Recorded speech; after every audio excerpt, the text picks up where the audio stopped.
नमस्कार और स्वागत है आज की इस खास चर्चा में। आज हमारे पास जो सामग्री है वो बहुत ही अलग और दिलचस्प है। ये कोई लंबा लेख या कोई रिपोर्ट नहीं है, बल्कि सिर्फ एक अधूरा सा वाक्यांश है। लाइब्रेरी साइंस का इम्पोर्टेंट फैक्ट। हाँ, बिल्कुल। पहली नज़र में तो ये बस एक अधूरा गूगल सर्च जैसा लगता है ना? हम्म। लेकिन अगर आप थोड़ा सोचें, हम्म। तो इसमें एक बहुत गहरी मानवीय जिज्ञासा छिपी हुई है। हम्म। किसी की ये इच्छा कि एक इतने बड़े विषय का जो सार है, उसका जो सबसे ज़रूरी हिस्सा है, बस उसे पकड़ लिया जाए। तो आज हम सिर्फ इसका विश्लेषण नहीं करेंगे, बल्कि एक तरह से इस अधूरी खोज को पूरा करने की कोशिश करेंगे। हमारा मकसद ये जानना है कि अगर हमें लाइब्रेरी साइंस के बारे में सिर्फ एक महत्वपूर्ण तथ्य चुनना हो तो वो क्या हो सकता है। ये एक बहुत ही दिलचस्प सफर होने वाला है। उस एक जरूरी जानकारी की तलाश जिसे कोई सहेजना चाहता था। जब हम ये शब्द सुनते हैं तो अक्सर दिमाग में क्या आता है? धूल भरी किताबें, ऊंची ऊंची अलमारियां और एकदम शांत कमरे। बिल्कुल। लेकिन ये तस्वीर तो अब बहुत पुरानी हो चुकी है ना? बिल्कुल। ये एक बहुत बड़ी एक आम गलतफहमी है। जी। लाइब्रेरी साइंस का जो मूल सिद्धांत है, वो है जानकारी को व्यवस्थित करना। अच्छा। चाहे वो जानकारी किसी भी रूप में हो, हजारों साल पुरानी कोई पांडुलिपि हो, कोई किताब हो, या फिर हमारे फोन में मौजूद हजारों तस्वीरें। हाँ, या इंटरनेट पर मौजूद अनगिनत डेटा। ये बेसिकली व्यवस्था का विज्ञान है। इसका असली काम जानकारी के उस महासागर में सही रास्ता बनाना है, ताकि ज्ञान कहीं खो ना जाए। यानी ये सिर्फ संग्रह करने या जमा करने के बारे में नहीं है, बल्कि उसे सुलभ और खोजने लायक बनाने के बारे में है। अगर जानकारी का एक बहुत बड़ा भंडार है, लेकिन कोई उसे इस्तेमाल ही नहीं कर सकता, तो वो तो लगभग बेकार है। ठीक कहा आपने। और यहीं पर मेटा डेटा जैसी चीजें काम आती हैं। तक इस्तेमाल करना है। बस वो लेबल ही उस सामान का मेटा डेटा है। वाह, ये तो बहुत अच्छा उदाहरण है। तो मतलब एक डिजिटल फाइल का मेटा डेटा हमें बताता है कि उसे किसने बनाया, कब बनाया और वो किस बारे में है। एग्जैक्टली। ये उस जानकारी का पता है जिसके बिना वो डिजिटल भीड़ में कहीं गुम हो जाएगी। कैटलॉगिंग, इंडेक्सिंग, ये सब प्रक्रियाएं उसी मेटा डेटा को बनाने और व्यवस्थित करने के तरीके हैं। और हम सब अपनी जिंदगी में यही तो कर रहे हैं। हाँ, सही बात है।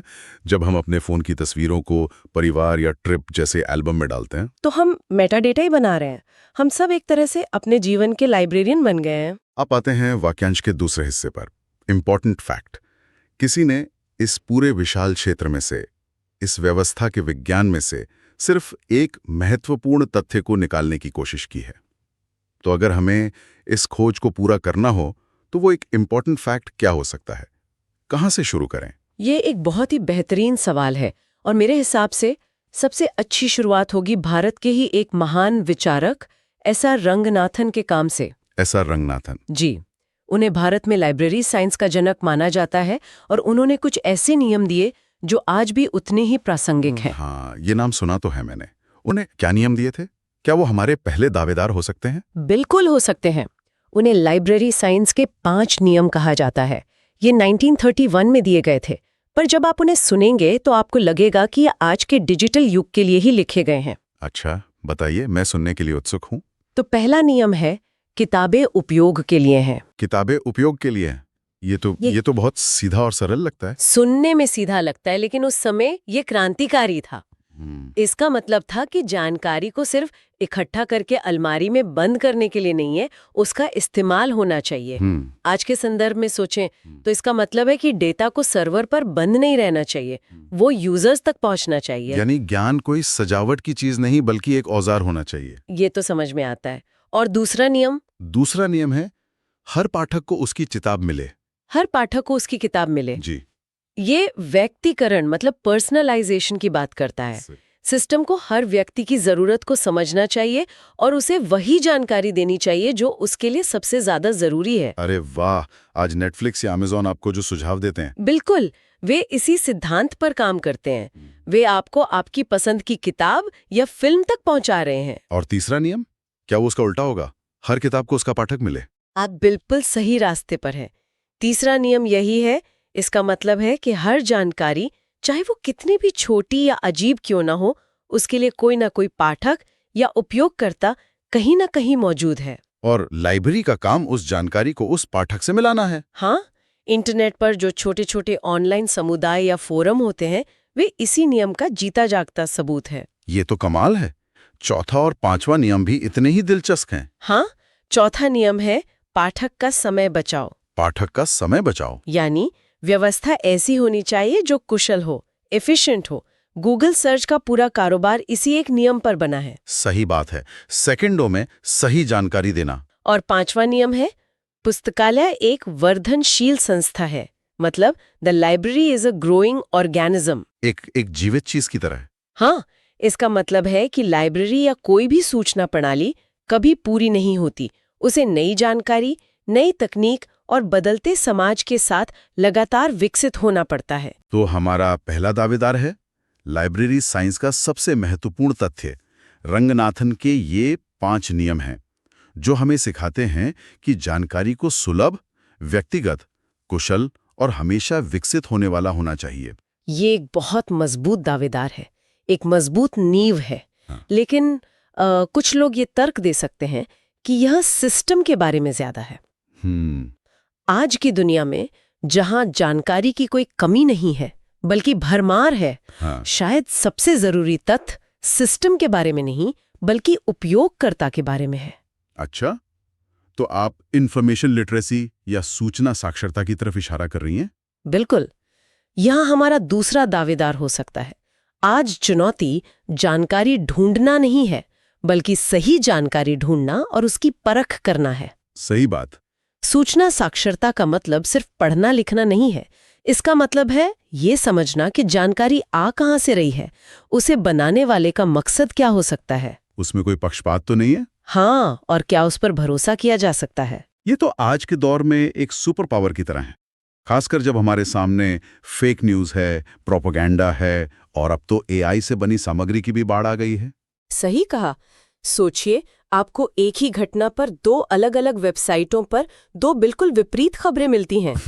एक सूचना साक्षर व्यक्ति सिर्फ हेडलाइन पढ़कर आगे नहीं बढ़ेगा। बिल्कुल। वो पूछेगा, ये वेबसाइट किसकी है, इस लेखक का पिछला काम कैसा है, इन्होंने अपने दावों के लिए क्या सबूत दिए हैं, क्या कोई और भरोसेमंद स्रोत इसकी पुष्टि कर रहा है? बिल्कुल, ये एक तरह की मानसिक जासूसी है।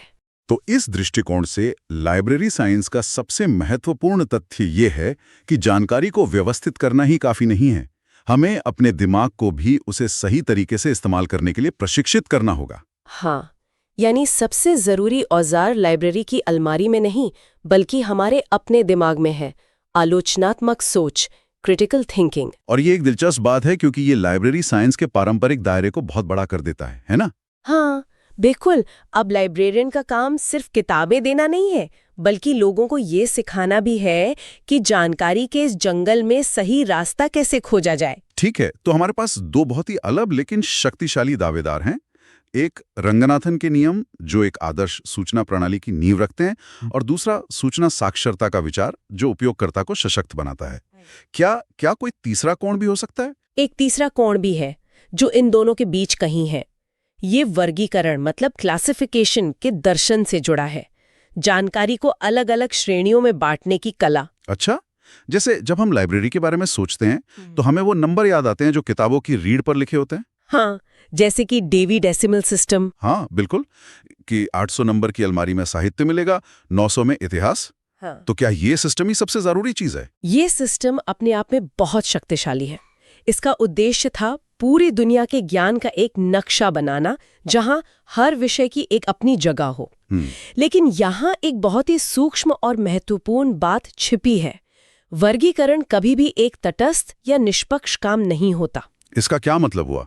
नंबर तो नंबर होते हैं, उनमें पक्षपात कैसा हो सकता है? देखिए, जिस तरह से आप श्रेणियों का निर्माण करते हैं और जिस तरह से आप चीजों को उन श्रेणियों में रखते हैं वो आपके विश्व दृष्टिकोण को दर्शाता है। उदाहरण के लिए, पुराने वर्गीकरण सिस्टम में अक्सर पश्चिमी दर्शन या धर्म को केंद्रीय स्थान दिया जाता था, जबकि बाकी संस्कृतियों को अन्य या हाशिए की श्रेणियों में डाल दिया जाता था। अच्छा, ये अनजाने में एक तरह का पूर्वाग्रह था। ये तो मैंने कभी सोचा ही नहीं था। तो शायद इम्पोर्टेंट फैक्ट ये है कि जानकारी को व्यवस्थित करने का कोई भी तरीका अपने आप में एक दृष्टिकोण है, एक तरह की कहानी है जो ये बताती है कि हम दुनिया को कैसे देखते हैं। ठीक यही बात है, और इसीलिए आज के डिजिटल युग में टैगिंग जैसी व्यवस्थाएं इतनी लोकप्रिय हैं। जैसे इंस्टाग्राम पे हैशटैग लगाना। हाँ, जब आप हैशटैग लगाते हैं तो आप किसी केंद्रीय सिस्टम का पालन नहीं कर रहे होते, आप खुद वर्गीकरण कर रहे होते हैं।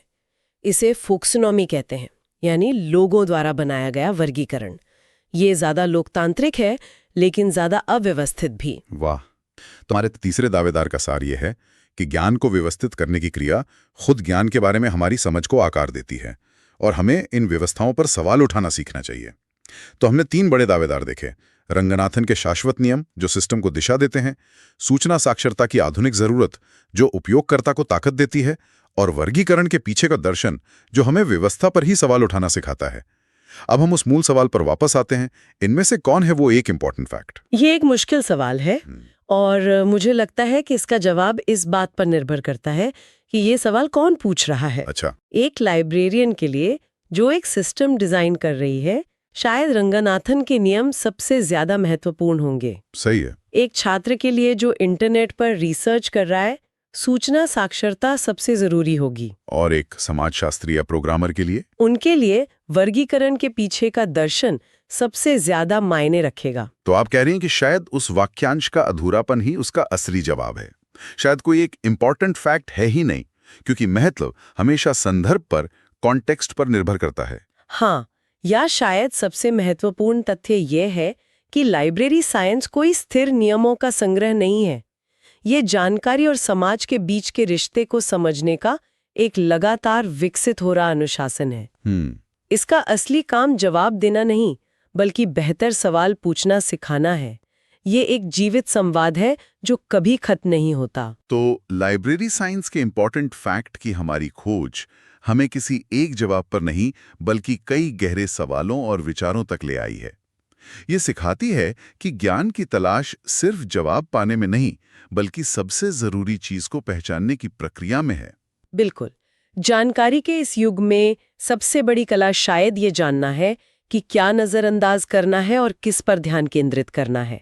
सफलता इस बात में नहीं है कि कोई कितना जानता है, बल्कि इस बात में है कि जो कोई जानता है उसमें से सबसे महत्वपूर्ण क्या है, ये पहचान पाता है या नहीं। और ये वाक्यांश उसी पहचान की एक कोशिश का प्रतीक है। और इसी के साथ हम आज की ये चर्चा समाप्त करते हैं, लेकिन आपके सोचने के लिए एक विचार छोड़ जाते हैं। अगर आपको अपने काम या अपनी रुचि के किसी भी क्षेत्र से सिर्फ एक इंपॉर्टेंट फैक्ट चुनना हो, तो वो क्या होगा? और उस एक तथ्य को चुनने की प्रक्रिया आपको उस पूरे विषय के बारे में क्या सिखाएगी?